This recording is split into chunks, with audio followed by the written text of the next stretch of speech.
बिस्मिल्लाहिर्रहमानिर्रहीम। दुनिया न्यूज़ में खुशामदीद। मैं हूं लियाकत अंसारी। पीटीआई ने आज फिर एहतजाज की कॉल दी, मगर उससे पहले अरकान असम्बली और पीटीआई के अहदेदारान जो हैं उनके घरों पर छापों का सिलसिला रात से जारी है।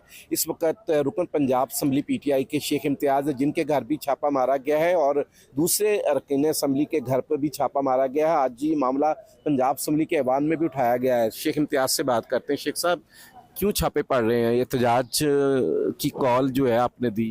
तो मुल्क में मार्शल लॉ लगा हुआ है, जो आइन है वो मुअत्तल है। हमें कानून जो है वो आइन जो है एहतजाज का हक देता है, फ्रीडम ऑफ स्पीच देता है, फ्रीडम ऑफ गैदरिंग देता है, फ्रीडम ऑफ प्रोटेस्ट देता है। ये सारी चीज़ें जो हैं वो बिल्कुल बैन है। और ये जो ऐवान है ये इस वक्त डमी सा एक ऐवान है। पंजाब सुन के वहाँ डमी है, वहाँ तो आपको इतना खुलकर बोलने का मौका दिया जाता है। तो उस बोलने का क्या फ़ायदा होता है? फॉर एग्जांपल हमें हमारे एमपीएस के घरों में छापे पड़े, यानी अभी एहतजाज हुआ नहीं है तो पहले से छापे मारने का क्या तुक बनता है? एक जब हमारे एक रूटीन बन चुकी है, हम एहतजाज की कॉलें देते हैं हमारे वर्करों के घर तोड़ने। रात को 10 वर्करों के घर उन्होंने छापे मारे, एक को गिरफ्तार किया।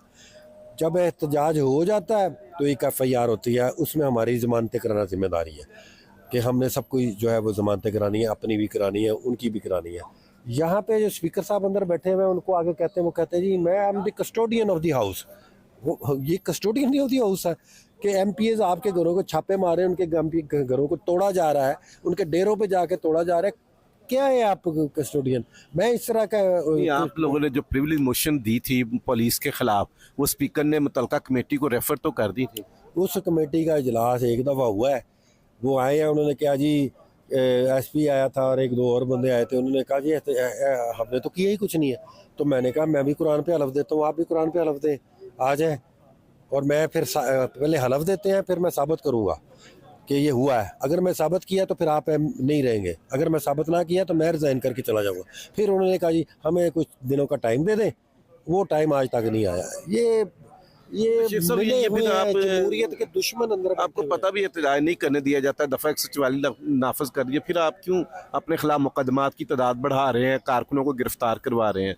हम ये चाहते हैं या तो ये अंदर इस आइन को मुअत्तल कर दे, या फिर इनकी शिकें जो हैं कि freedom of speech, freedom of press, freedom of ये सारी चीज़ें जो हैं इसको टेम्परेरी होल्ड कर दें, ठीक है। और या फिर कोई चीज़ होती है या नहीं होती, अगर ये कानून है तो हमें एहतजाज करना है।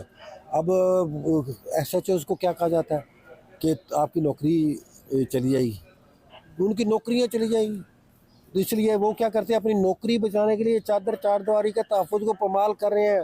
पहले तो एक बड़ा अदारा जो था वही कानून शिकनी करता था, अब तो इस कानून को जो एक एसएचओ बल्कि एक एएसआई उसने ठोकर पे रखा हुआ है, वो चढ़ता है किसी के घर दौड़ मरता है, किसको गिरफ्तार करके अच्छा, किस तरह ले जाते एक हैं। आपकी पार्टी तंजीम की रिपोर्ट बाहर निकली है जिसमें कहा जा रहा है कि अरकान असम्बली की बड़ी तादाद ना तो एहतजाज में शरीक होती है, ना मीटिंग्स में आती है, इवन जूम मीटिंग्स में भी शरीक नहीं होते। नहीं, ऐसी कोई बात नहीं है। हमारी जूम मीटिंग में सारे लोग शिरकत करते हैं। किसी ने ये फेक रिपोर्ट ज़रूर लगाई होगी। ये बात ज़रूर है कि कई इलाकों में बिल्कुल प्रोटेस्ट नहीं करने दिया जा रहा। प्रोटेस्ट का जब अब फॉर एग्जाम्पल मेरे हलके में प्रोटेस्ट का ऐलान हुआ है, रात सारी से अब सुबह 10:30 बजे तक पुलिस ने कोई घर नहीं छोड़ा। लोग जो हैं अब वो भागे हुए हैं अपने अपने घरों से, एक दो अरेस्ट है। तो अब जब सबको उन्होंने दौड़ाया हुआ है, और जब उनको एसएचओ को फ़ोन करोगे तुम्हें तकलीफ क्या है, तो वो रोना शुरू कर देता है कि कितनी देर इस तरह चलेगा निज़ाम? ये निज़ाम नहीं चल रहा ये चल नहीं रहा। इसको धक्का लगाने की कोशिश की जा रही है, हैंड ब्रेक्स भी खिंची हुई हैं, ब्रेकें भी लगी हुई हैं, फिर भी उसको चलाने की तो कोशिश। मरियम नवाज कामयाब है, पीटीआई जैसी जमात को उसने काबू कर रखा है। ये जमात को या अवाम को काबू करना कामयाबी नहीं होता। अवाम को रिलीफ देना, अवाम के लिए खिदमत करना, वो एक है। वो तो दावा करते हैं कि मरियम जो कहती है वो करके दिखाती है। हाँ, उन्होंने कहा था आई एम रूथलेस, इसके अलावा उन्होंने कुछ नहीं करके दिखाया। और रूथलेस आपको पता ही है, रूथलेस का अगर डिक्शनरी में आप खोले ना, मर्सीलेस, यानी कि किसी पे पिटी ना खाने वाली, जालिम, इसको कहते हैं रूथलेस। तो जो एक मुल्क का या एक सूबे का हुक्मरान ही कह रहा है कि मैं जालिम हूँ, मैं जो है वो तो वो उस जालिम से आप क्या तवक्को कर सकते हैं? जालिम की डेफिनेशन ये होती है जो दूसरों का निवाला खा जाए, जो दूसरों पे जुल्म करे, जो अपने लिए कुछ ना कुछ अपनी जान बचाने के लिए दूसरों पे जो है वो डाले। जालिम, क्रूअल, पिटीलेस, ये वो खुद मानती है कि जो है ना मैं हूँ। ये तो शेख इम्तियाज़ जो बता रहे थे कि एहतजाज की कॉल से पहले जो है उनके घरों पर छापों का सिलसिला जारी है, तंजीमी लोगों के घरों पर छापों का सिलसिला जारी है, कारकुनों को गिरफ्तार किया जा रहा है और हर तरफ छापे ही छापे नज़र आ रहे हैं। मुझे नाज़रीन इजाज़त दीजिए, अल्लाह हाफिज़।